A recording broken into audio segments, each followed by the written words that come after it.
programs within our department intersect in a lot of ways. We found that historic preservation and anthropology really go together, as well as history and historic preservation. We found that there's a lot of crossover between not only our students, but also their career interests, and found that majoring in one, minoring in another, or double majoring has made them especially marketable. Our students are hired in a lot of different areas, so the obvious answer for programs like historic preservation are that we have people in museums and Main Street programs and urban development and consulting work.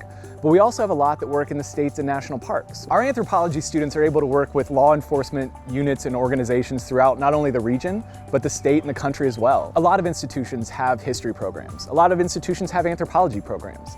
But we are one of very few within the region that have them that work so closely together. And if you add in the fact that we have a historic preservation program, it makes Southeast an outstanding choice for students interested in any of those fields.